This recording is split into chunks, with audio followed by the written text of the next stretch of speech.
Hello, everyone. Thank you for joining again for another episode of SEO Fight Club. I'm just saying hello in the YouTube chat because we are watching over there. So if you're on YouTube and you have questions, let us know. And so with that, we have another volatile show today. I'm gonna make the argument that maybe searcher intent and the quality of your content isn't what Google is doing. And I'm going to show some evidence of that. And I am definitely open to seeing evidence to the contrary. So if you have different explanations or different ways of framing the situation, or if you're using very different definitions, then let me know. You can leave comments on YouTube, or you can contact me via any number of different SEO groups. And I'm very open to looking at the evidence. So in this journey I'm going on, where I break down the fundamentals of keyword clustering, I am walking into it with my own experiences, but I've been really good about looking at other people's examples and other people's situations, and I'm learning a lot from them. And the truth is stranger than the fiction that the SEO industry tends to work with. And so it's really cool to me. I love going down these rabbit holes. And today we're going one more step past where we left off with the keyword clustering episode. But before we get into that, let's do a quick round of boilerplate. So we have SEO this week. What's new, Clint? No show this week. I was actually at a mastermind in Vegas, so it was nice. Oh yeah, how did that go? It was awesome. I enjoyed it. I saw a lot of party photos come out of that. Was there any SEO? Oh yeah, it was good. I met a lot of new people and lots of good ideas. I got 2 pages of notes for stuff to test. So Very, it was a great trip. very cool. One of my favorite things in SEO is talking shop with other SEOs. Like if I can go to an event and just sit at a coffee shop or at the bar with other attendees and other speakers and just talk shop, that's awesome. Because for most SEOs, you don't get to talk shop at home because your spouse will slug you if that's what you do. So you got to find that elsewhere. It is good. We've been stuck behind a computer for the last year and a half, so it's nice to actually be out and see real people, have conversations. Very true. So with that, if you're looking for Clint's show, it'll be back next week, right? Yep. So next week on what day? Tuesday, right? Tuesday. No, Monday. Mondays now. What time?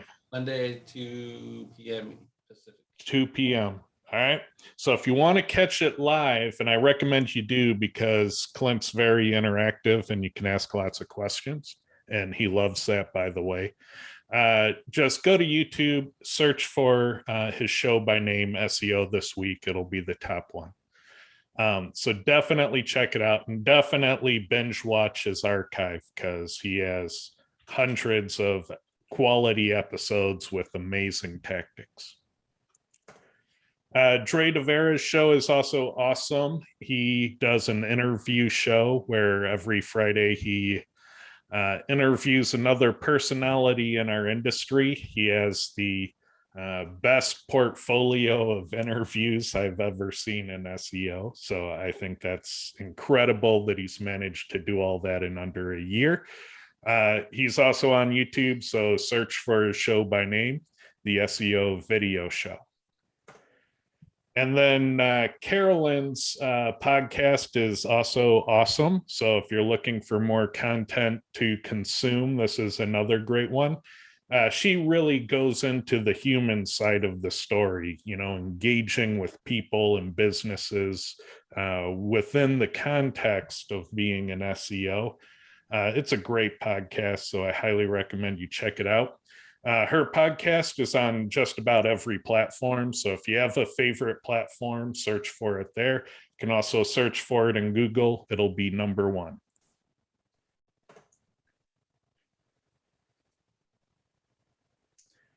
All right. Wow, that's a long list for IMG. I'm going to skip some of it for time's sake. But if you're an IMG member, there is a lot going on here. So I imagine you should probably, take note of this and go check out what's going on in the community. The Google Sheet hacks is obviously cool. Chris Palmer's CTR manipulation, if you're looking for some black hat, link building outreach, that was a great event. Featured member Friday, the YouTube show roundup on Monday, and then the AMA on Tuesday with me.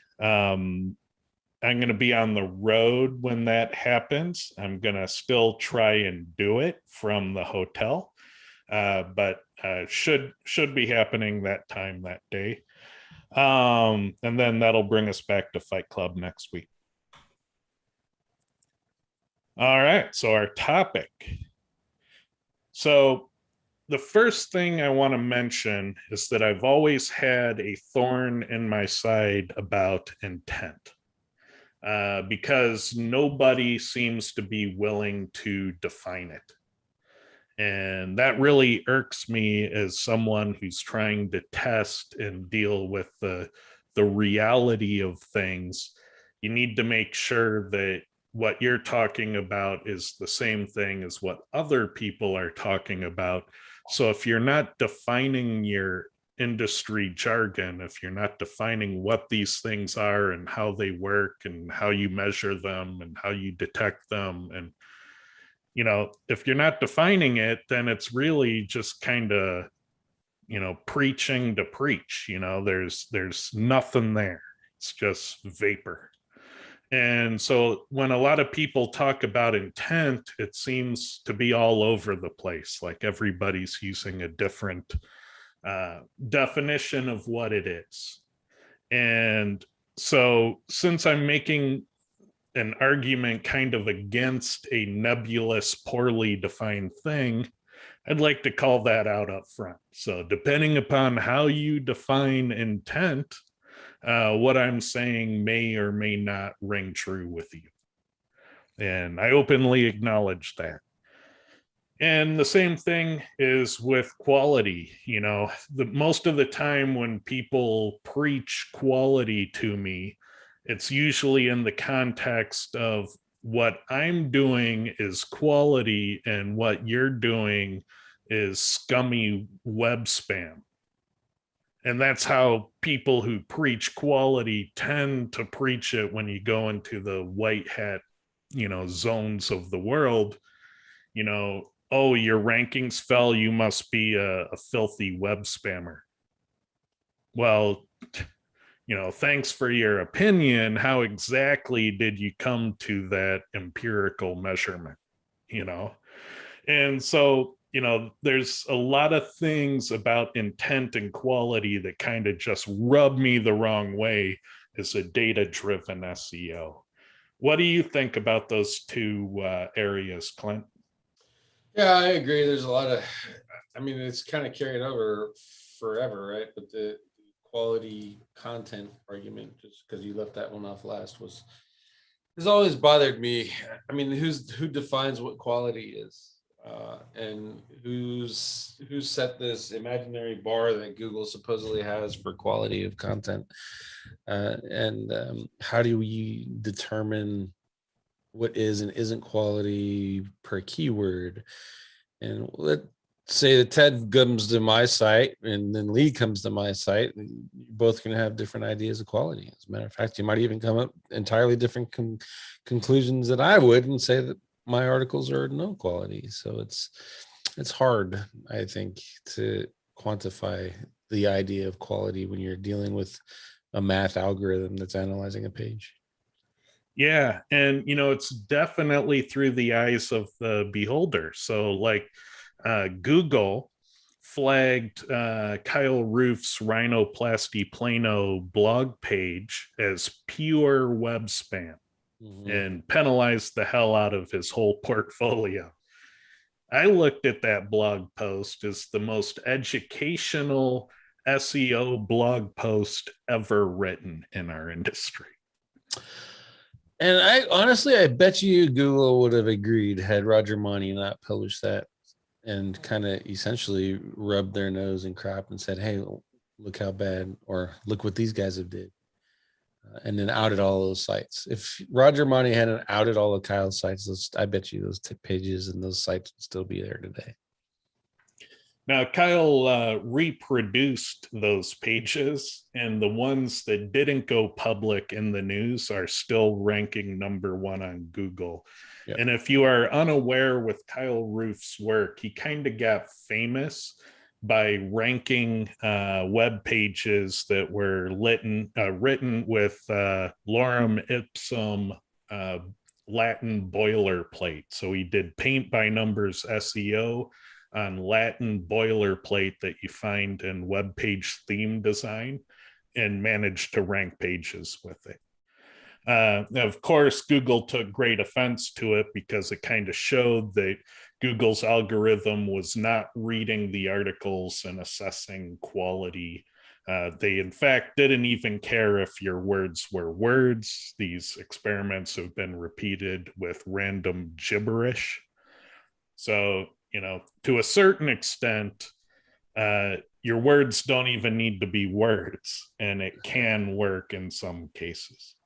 Now, that doesn't mean that there aren't natural language processing pieces that give you bonuses, but it just means that at the most fundamental layer of what search is doing, the algorithm isn't reading your content for quality. In so much as the way a human would read it. I like to add that little caveat. Yeah, that's a good point.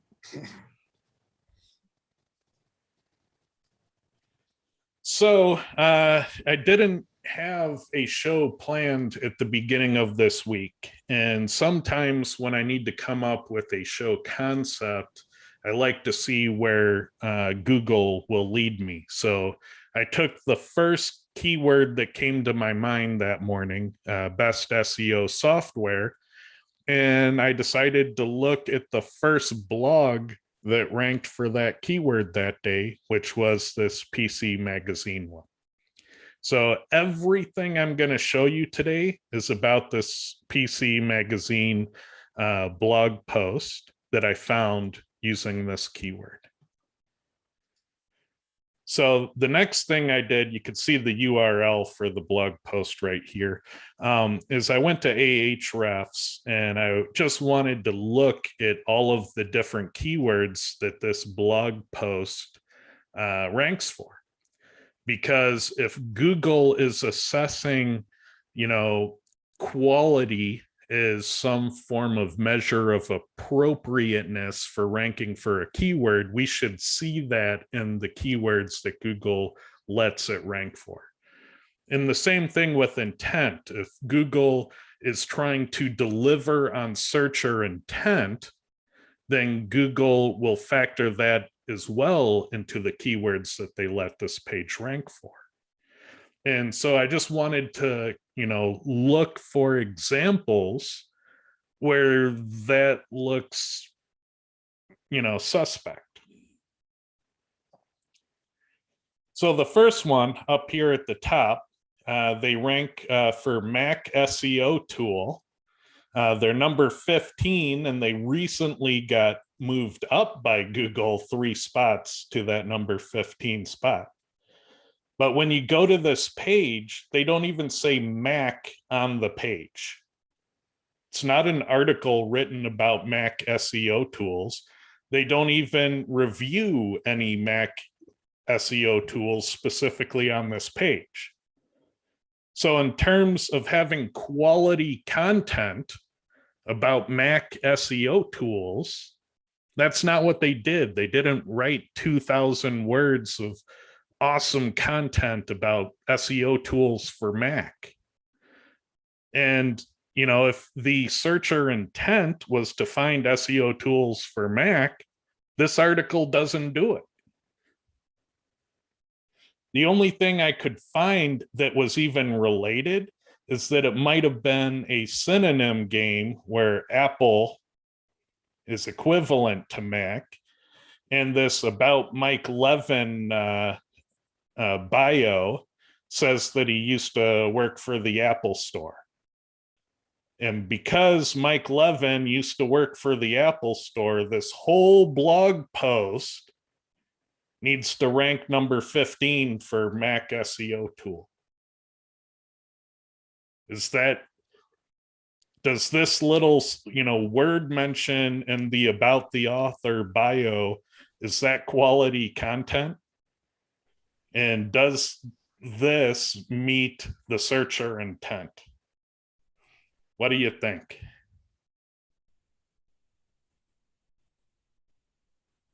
I know it's hard to justify. Lee, Yeah. what do you think? I think it's spot on. No, the the thing about it is when you look at the main emphasis of the article's SEO tool, whereas Mac I can see it treating it as a modifier and using the Apple as a synonym. Sometimes that works out well, sometimes it doesn't. So you could also have JCPenney SEO tool, and this article would probably rank, but it's a nonsensical term. So that's more in alignment with the idea that Google's not reading and understanding, it's matching words and synonyms. Yeah. And so this, the feel that this gives me is that because PC Magazine has a mountain of authority and they rank this page well for, SEO tools, that they sprinkle in words like a synonym for Mac, and they manage to pick up some broad match traffic for Mac SEO tool. So it seems more like coincidental through the behavior of Google's broad match, more than it's about meeting the needs of the searcher intent or having written quality content for this keyword. And not for nothing, it is ranking for JCPenney SEO tool. Exactly. And that's part of the broad match behavior. So same thing, reliable SEO, they don't even mention reliable on the page. And so they're ranking 2, and they recently got moved up 1 for something they don't even talk about. This one cracked me up a bit because in the SEO industry, I had never heard about Moz Instruments. I'm like, well, what kind of product is that? So I went and researched it, and it's not an SEO thing. It's about bassoons and stuff. It's a musical instrument brand.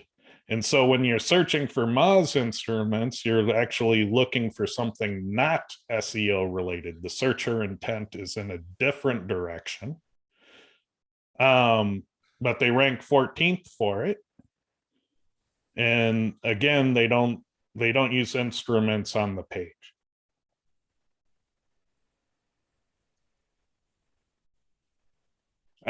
Image SEO tool was another keyword they ranked for. They were up 29 to 19. That's a pretty big jump. Makes me wonder if Google might have been testing this.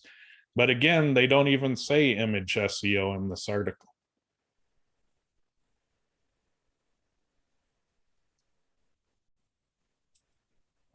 This one was interesting to me. They're page 1 for it. They're number 8 for SEO management. They do say it once on the page, but they say it is part of this, I guess, marketing text for their Moz top pick. the industry standard for SEO management. So they said the keyword once on the page, but it's not an article about managing SEO. Like in terms of, oh, I wrote a great article about how you can do SEO management. That's not what this is. And the only mention is this one marketing blurb here. Is this the quality content that people keep throwing in my face? Industry standard for SEO management? Because again, to me, it looks like they rank well for SEO tools, and then they're peppering in related things and picking them up. They're picking up broad match traffic for closely related things, and the cost of entry to play that game is ranking for one keyword well.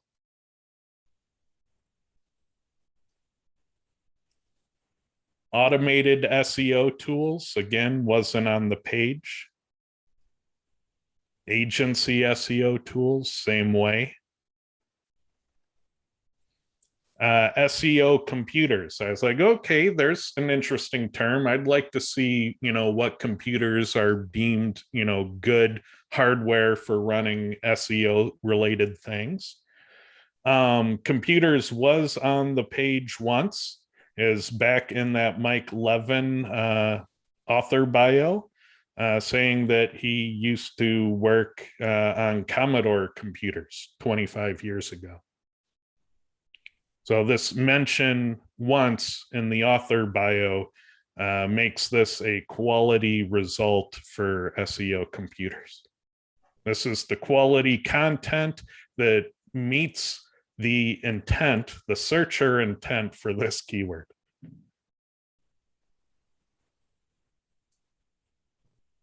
Mobile SEO platform. So again, they don't even use mobile SEO in this article. And they're ranking number 14 for it. So, I mean, if you're looking for mobile SEO related things, this definitely did not meet searcher intent. And so, I can't help but come to the conclusion when I look at examples like these, and these aren't rare examples. I took the first keyword that came to mind, took the first blog ranking for that keyword, and these examples are common. They're not rare, they're common. So I can't help but think that, what's happening here is Google has a very broad match criteria for what you're searching for. And so a lot of different things can come up as partial matches. And, this notion that, the quality of what you've written is super important for ranking for these terms.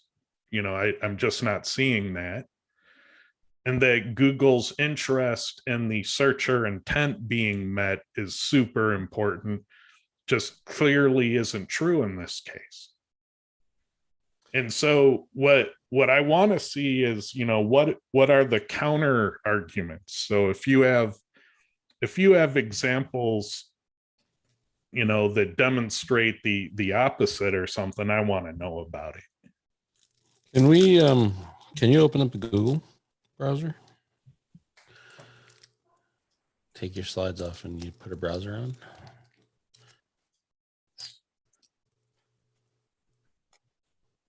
Second. I'm looking for a behavior that I just saw, and I want to see if I see it as well in yours. So I don't want to influence the results. But on a related thing, Ted, your eyes are getting heavier and heavier. What, are you trying to hypnotize me? No, we would never do that, right? All right, what am I doing? Mac SEO tool. And where's your page you're talking about?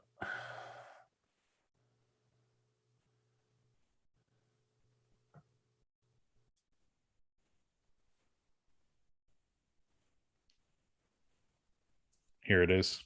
Okay. Now, New tab. What am I doing? Go to A a new new, open a tab? new tab. Mac SEO tools. I'll see if it's there. It's on page 2.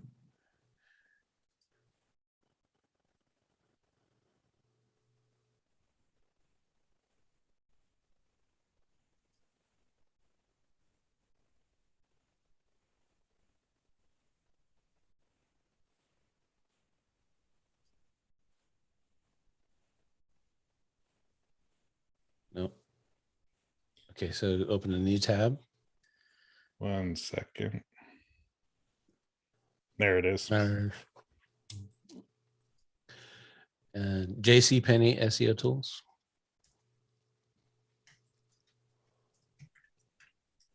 Like that. Or SEO tool. I'm sorry. Yeah. There you go. And don't forget Commodore SEO tool, I'm guessing. Yeah, it's there. It's on the bottom. It should be. There Right it is. Page Now 1. in the same window, search for Mac SEO tool. New tab. No, same window, same tab. So just change the keyword. Yeah.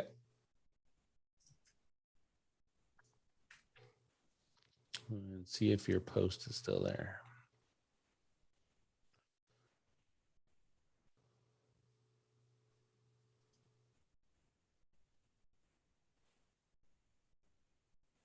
Yep. All right. So on mine, it wasn't there. I did the first search. I did that whole process we just did.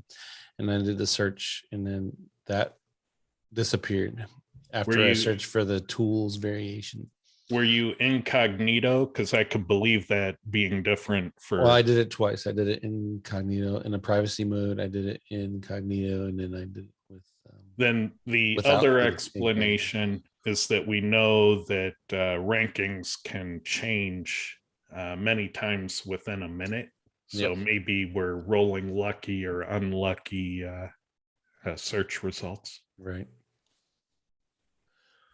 It could be also that because I searched for the one, didn't see what I was looking for, and then searched for a couple other variations, and then narrowed it down with Mac SEO tools.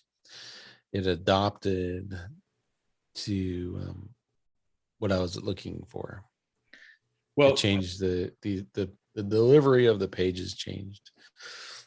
I really like this example because it highlights that broad match behavior that Google is actually using. We are not crafting content for these made up SEO tool keywords, and Google isn't trying to meet the searcher intent of them.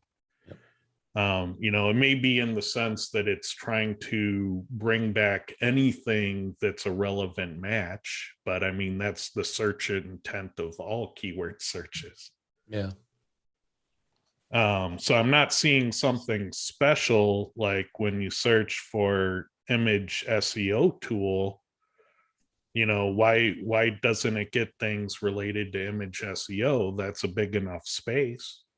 Why is this thing ranking for it? And the reason it's probably ranking for it is because it's PC Magazine.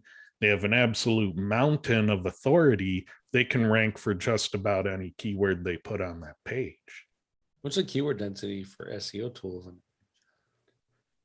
I'm not sure, but we can eyeball it. Let me there it is.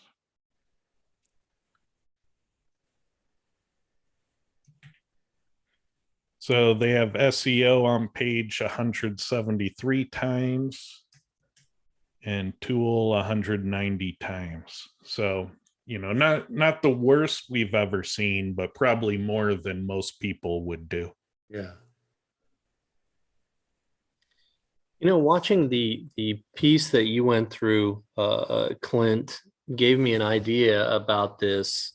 Ted, what would you think would happen if you looked at the ranking probability for this particular page if you searched for best SEO tools versus Mac SEO tools or JCPenney SEO tools, what do you think the ranking probability?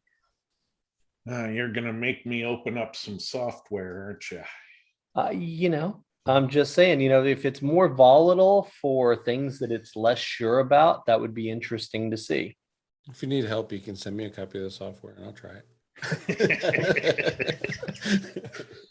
Oh, I do want to release it. That was funny. All right, let me open it up. Ooh, that's a good one. I'm going to search for Thane's suggestion. Fake keyword SEO tools. Let's see what happens. Yeah, let me run it. Google shows images and ads.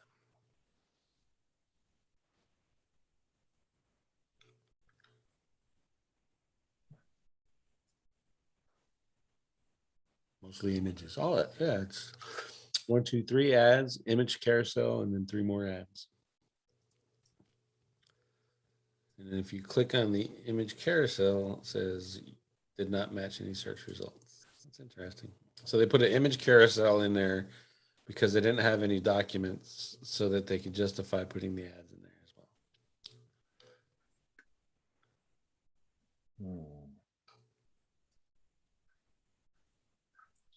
The weird thing is it's not letting me move the software window over. All right, let me just run it. Best SEO tools. Let's put it in the US.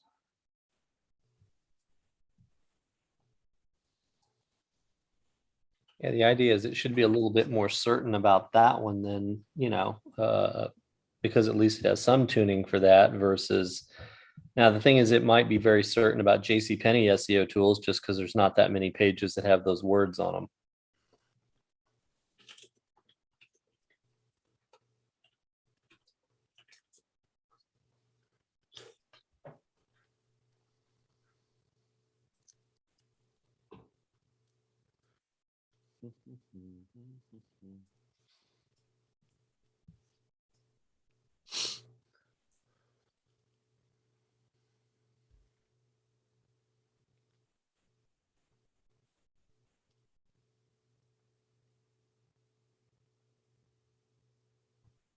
So share just one more thought. When you were talking about Ted finding an example of intent, I think a lot of people can find examples where the apparent intent matches the keywords, matches the page sort of thing. But the ability to define intent in a way that you could mathematically measure it so you can test it across a wide variety of keywords is really the hurdle. I can always find confirmation bias stuff in either direction. But, if we can agree on the definition of intent, then we can see how well, any given SERP matches that definition.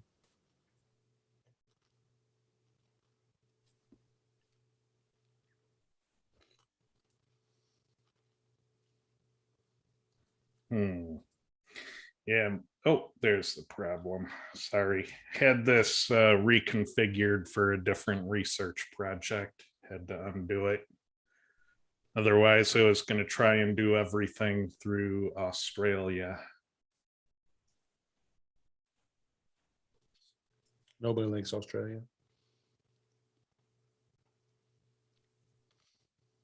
And there's an HTML update happening in Google right now. So this tool breaks in the Australian market, works in the US market.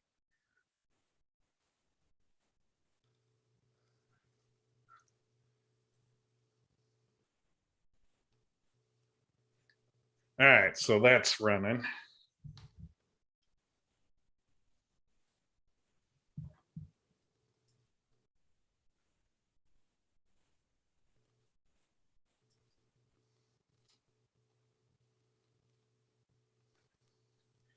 Let's take a look at the questions.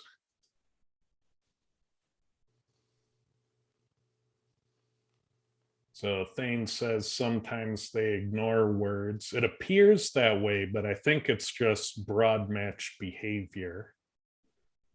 So he suggested, what about imaginary keyword SEO tools? Probably the same thing. Google will broad match SEO tools. No, it's giving Google that. Actually, Google that and show it. It's pretty interesting. All right.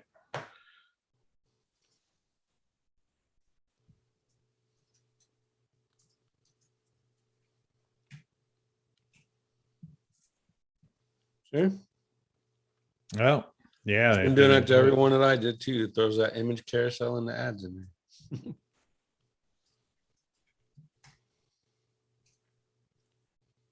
Cold fish marketing. Yeah, you're gonna get cold fish marketing. Got Neil Patel on that.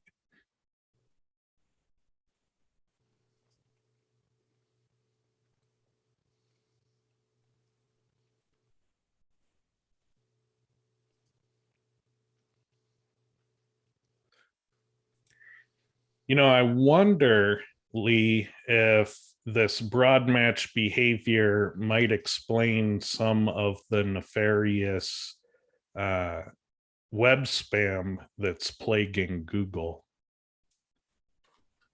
Yeah, it might be, because if it's going down to the root term SEO tools and just saying this ranks for that, so let's see if the word goldfish appears on the page or something along those lines, then yeah, if you rank well for the root term, you're going to capture lots and lots of other stuff based on the words and synonyms for words on your page. That could be.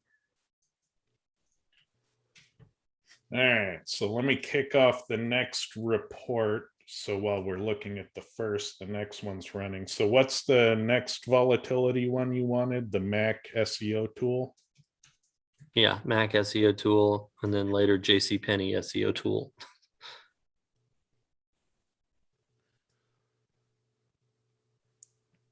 Okay, let me open up best one.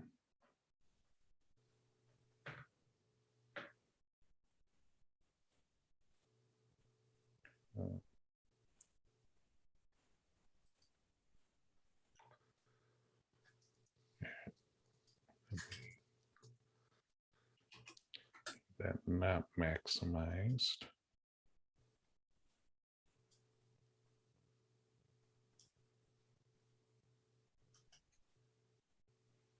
There's that view we know and love.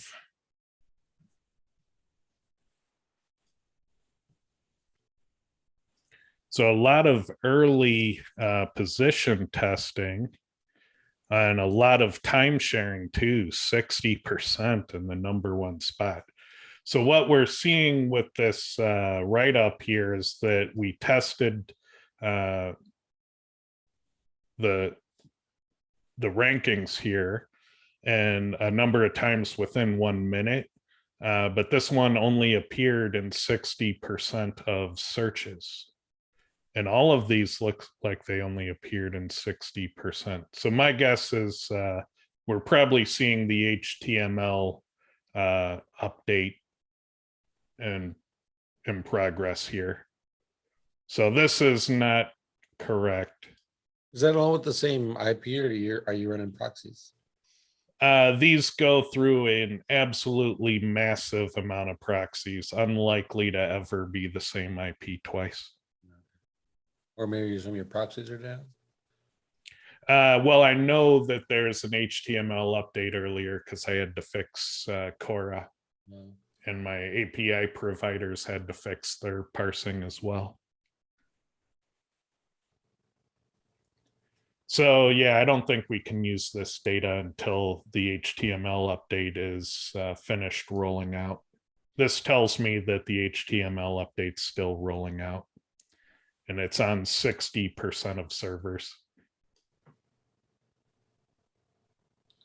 Yeah, But that's cool. Yeah, I was talking about that earlier today. Sometimes data lies. Yeah, it's cool though. We accidentally found a way to figure out how much of an HTML deployment has been deployed. So that's an accidental discovery right there. Did they change? What did they change? The diff like before? Or? Yeah, stuff in the HTML formatting of the search results. Uh-huh. And so 60% are now compatible with the search API providers. So I mean, So when it's- like the testing tool, I had to find that the div difference between what you had in there and what Google is using. Exactly. Okay, so Exactly. they And changed that again.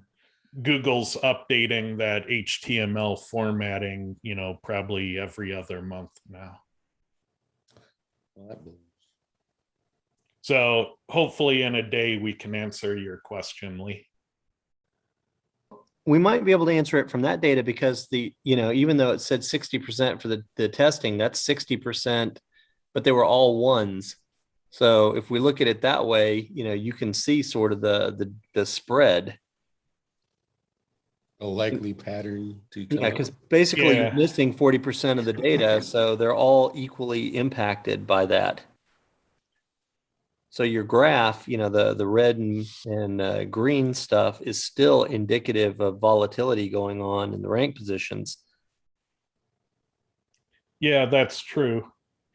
But I'd still want better data. Oh yeah, I but your demand complete data.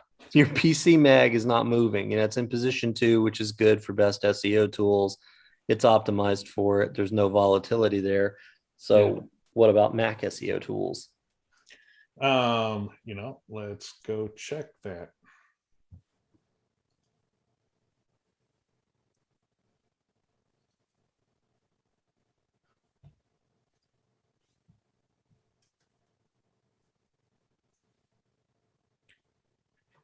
All right, so let me zoom in one more. Doesn't seem to like that a lot. All right, so where's that PC mag? 20. Number 20. Number 20. Oh, there it is. You're right. So, we got some volatility there. And this time the data center over here had 70%. So interesting. So yeah, it's propagating that data, but the fact that there's volatility here, not as surprising because it's out on page 2. You typically see some volatility and it's being tested down to page 3. So Lee, what do you think the volatility could tell you? Well, it's less certain about how well it matches because here you're looking at Mac and Apple, a single term being the synonym that says, hey, it kind of says that on the page, that it's one time appearing on the page and it's not appearing all together. It's broken up. So I kind of thought that there might be higher volatility possibly, but it's interesting to see that that's wide there. The JC Penney one would be interesting as well because I don't know how many pages would appear for JC Penney SEO tool.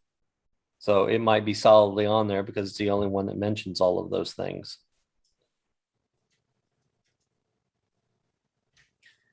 All right. Using up all my API credits, but I got it running.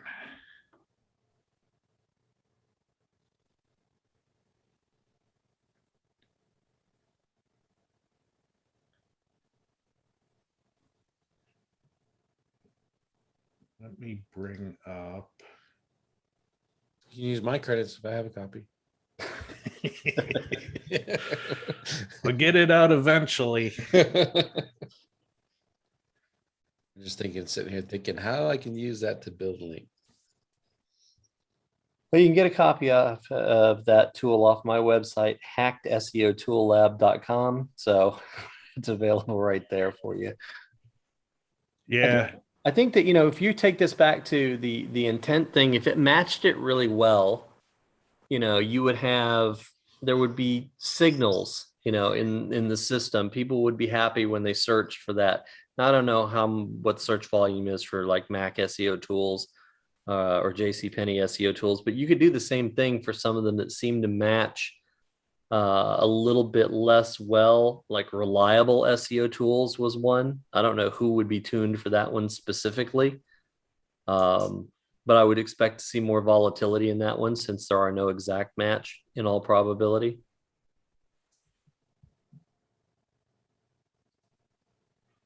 Wow, they're number 7. And there's like no volatility here. So I think Google's just not even trying on the JC Penney side. And it's not like the brand even came up here. JC Penney didn't win a branded broad match. That's an interesting quirk all by itself. Yeah, I would imagine the same thing would be true of Commodore because nobody's searching for it. But what about reliable SEO tools? I mean, I would imagine that one has some search volume at least.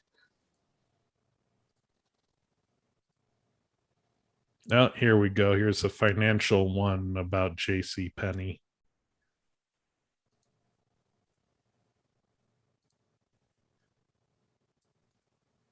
So yeah, I don't know what to think about this other than it's just broad matching because of SEO tools.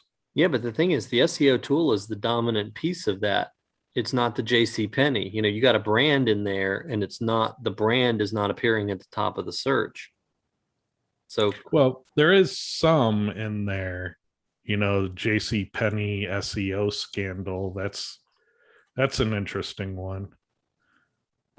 but it's not jcpenney.com in the first couple of positions, which is what you would, you know, if it's my brand, I should rank, you know, up at the top for my brand and most other terms.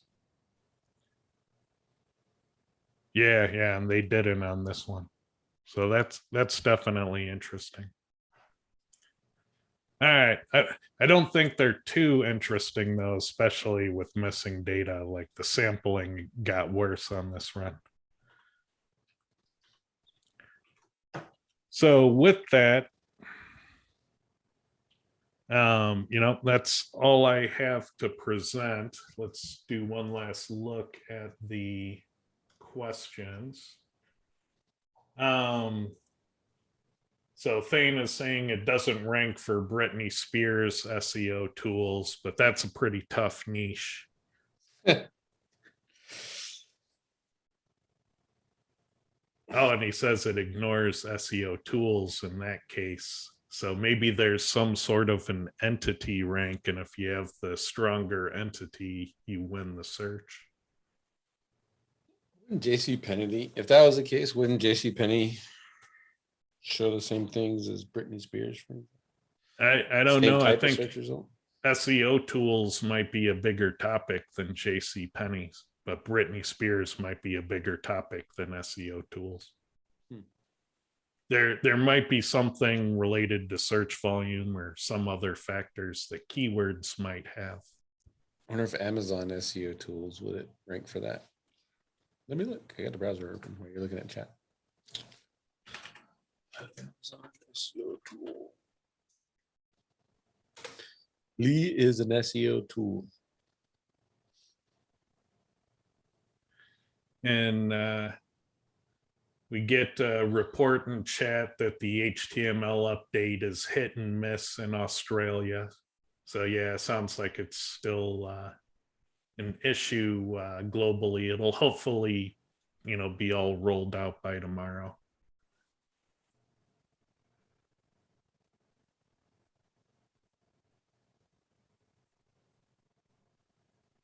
So yeah, you know, I don't want to say that, you know, quality and intent never matter ever, but they don't appear to be the fundamental way that Google works either. And so if there's evidence to the contrary that quality and search intent matter, you know, first and foremost, what I'd want by anybody making that argument is good definitions of what those are, like really define them well. And then give me step-by-step instructions on how to measure or detect them when they're present or not present. because that's what an algorithm has to do. An algorithm has to measure and quantify so that it can be put into a ranking score. So if it's something like expertise, which is very hard to measure and quantify, it probably isn't in the algorithmic ranking score. So, from an engineering standpoint, the thing that's going to convince us the most on a point of view is how well you define it and, how well you can quantify it with measurements. And so I'm definitely interested in seeing examples to the contrary. I'd also like to see how you, because I know I can hear it now, like the default argument. Well, if you're looking for informational content, you should find blog posts. If you're looking for videos, you should get videos. And that's kind of the fallback, informational versus navigational versus transactional. When you hear that, the points of you should consider user intent. I think that's sound, in my opinion. Like Google will show listings based off of what people are normally looking for in that scope, right? So, but the new trend is probably something that I think you're addressing, where you are, whether overplaying what Google can actually do in regards to user intent. And they're saying that it applies to everything, that Google knows that if Ted Kabitis searches for a Mac SEO tool, that he should be given tool websites that have Mac SEO tools on them. And clearly in your example, that's not the case. So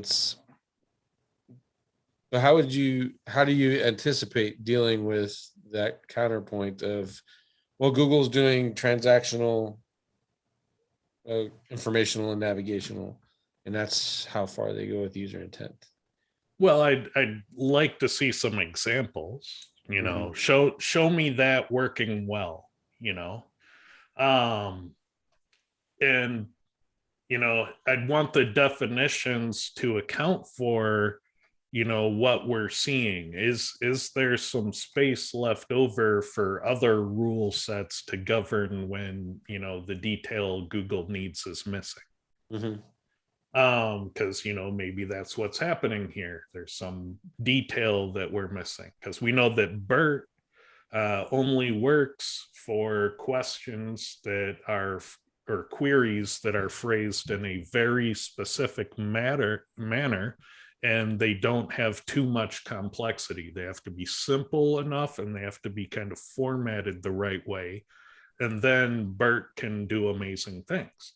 But if you step outside of those parameters, then that system doesn't really come into play as much. Right. And so maybe it's something like that, where other people's examples and definitions could help me understand that better. But without those examples existing, if nobody sends me any, or nobody can find any better examples, then it really kind of looks like the way that it works is that you rank well for one, foundation keyword for your page, and then you pepper your page with related keywords, and that expands the amount of broad match traffic you can draw. The same way we were typing in those searches, the JCPenney SEO tools, and finding the blog post show up, that's an example of broad match doing exactly what it's meant to do.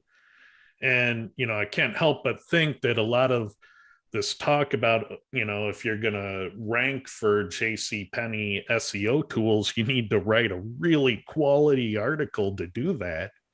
Well, no, they didn't even use that on their page, and they ranked for it. So, I'm definitely interested to see examples to the contrary, because maybe there's like some subsystem that isn't always in play, that's situational. And when you see those examples, it tells a different story. So that's what I'm hoping to see. What do you think, Lee? You know, it all comes down, like you said, it's definitions. You know, it's an algorithm. It's got to be able to gather data, measure, quantify, and convert it into a score. So even if you're going to take the informational, transactional, stuff that Clint was talking about, all of that is true. People talk about that, but how would an algorithm utilize that information and measure that information so it can, parse the results that way and match, and I'm air quoting, intent based on those things. Yeah. You have to have that. What are the factors that you're measuring to get to that conclusion? Otherwise, you're down to, well, I know it when I see it. That's great for you, but it's not good for a computer. Yeah, and the good news about the information I'm dropping here is that if I end up being right about this, it's actually easier for SEOs because you don't need to do all this complicated NLP stuff and writing content for advanced AI. If that's not what Google's doing, that's just not what they're doing. And then you just got to rank well for one foundation keyword, pepper it with closely related keywords, and you maximize the organic traffic you get. That is a great recipe. And if that's how it works, I'm okay with that. That's good news to me. Any final thoughts, Clint? I think it also creates some other questions too. So if we're using informational transactional as a definition, or then how does Google know the difference? How does it know the difference between an article versus a product listing page that has a nice description on it? What makes that, what is Google using to determine the difference between those two things? I mean, article versus video, that's pretty easy. Article versus audio, that's easy to figure out. But how did that style article versus a landing page for a local business that leads to a call to action for a phone call? That's a little bit more difficult when you picture it in the code. So it would be cool to figure out how Google is determining the different type of pages. Assuming that user intent is there, they would have to therefore have a system to figure out the difference between a product page and an article. Now, if you wanted to shoot down my examples, I'll give you the easy fuel to do it. Google's a meta search engine.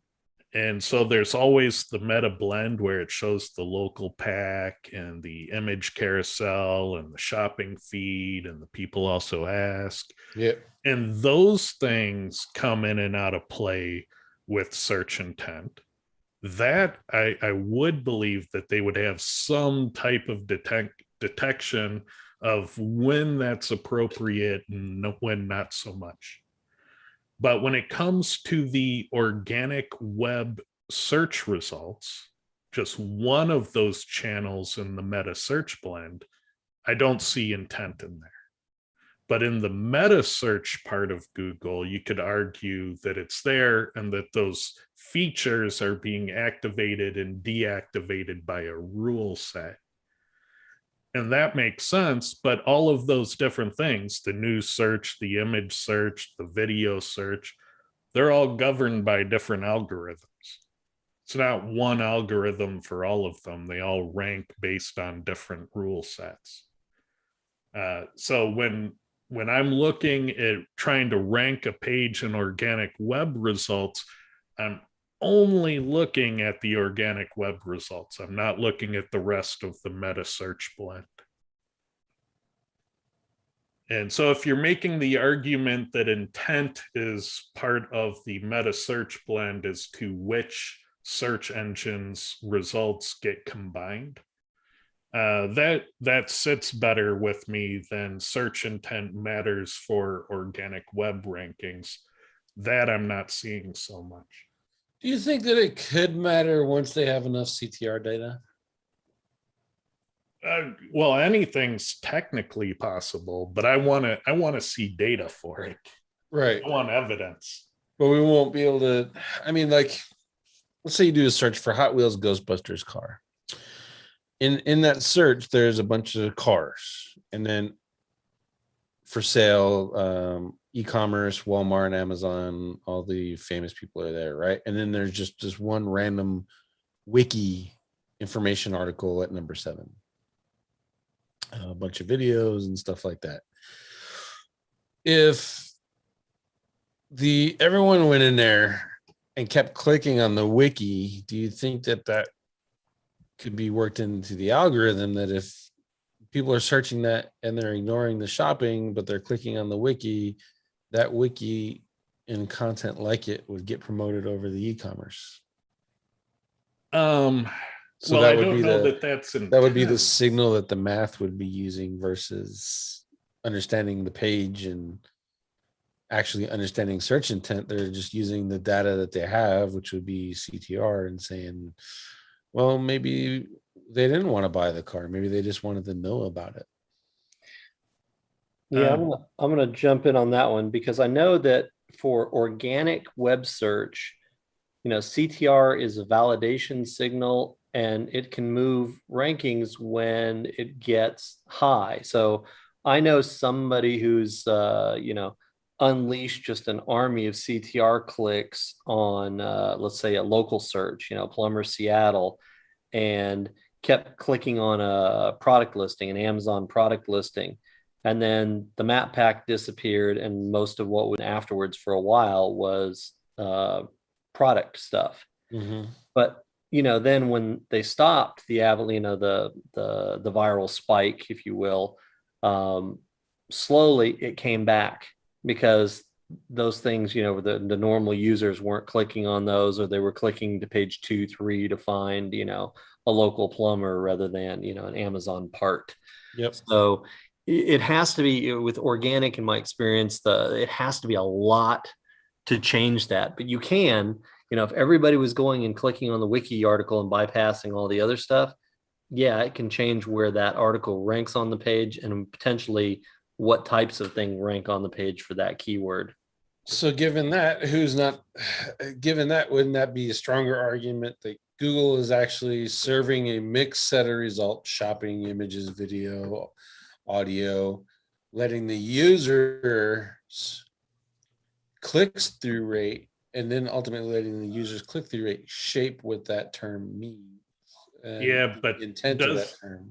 Does the CTR describe the intent, or does the CTR describe the satisfaction? I think in their case, in that situation, that would actually be the intent. So in the example I gave, if everyone was searching that and then they were all looking for the article and not actually the purchase, I would argue that it would be the opposite of what I see. There would be 7 articles and one product list. Because I could Black Friday a web page and have it free shipping, 80% off and in the title and in the meta description and win the clicks.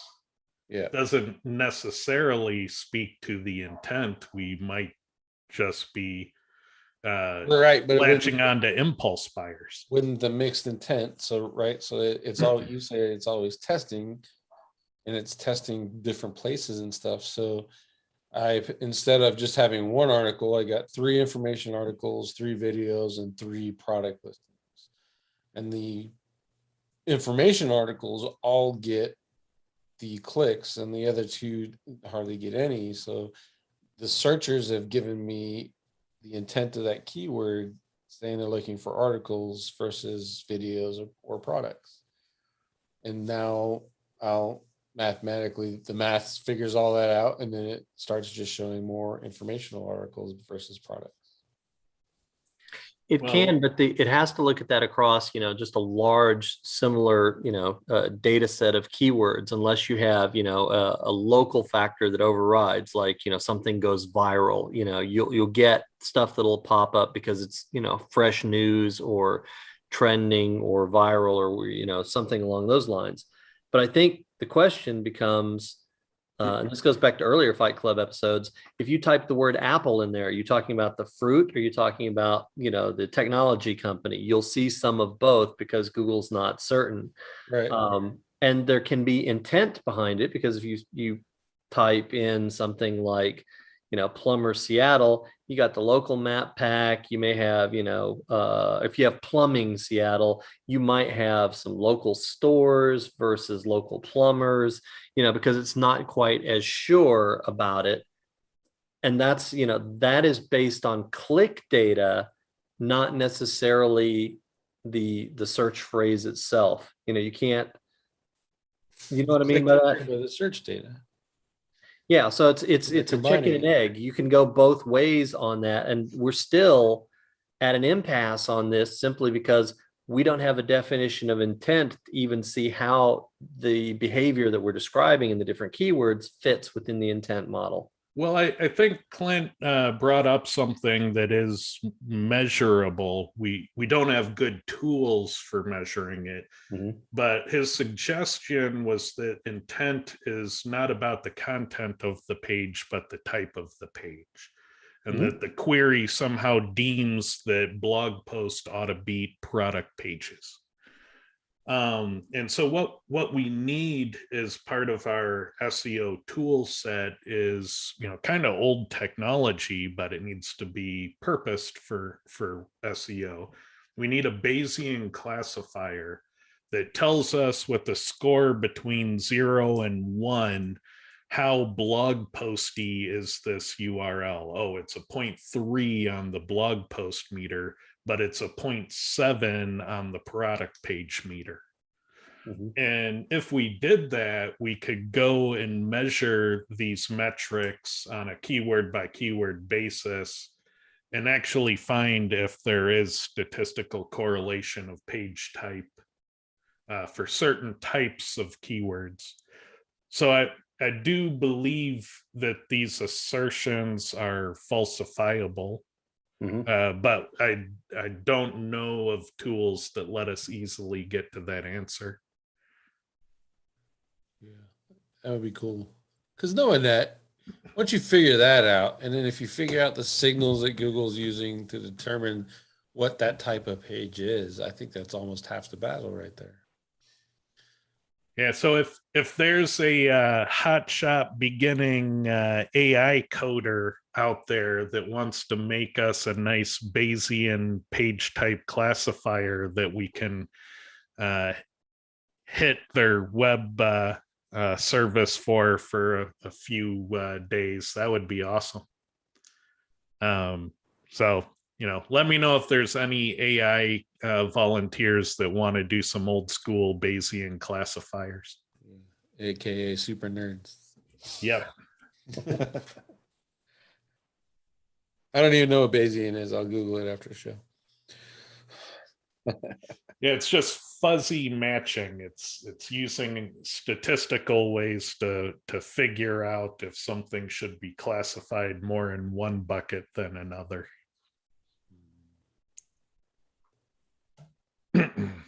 So with that, we'll let everyone go. I know we're 10 minutes over. So thank you for joining us. And again, reach out if you have thoughts on seeing the whole thing a different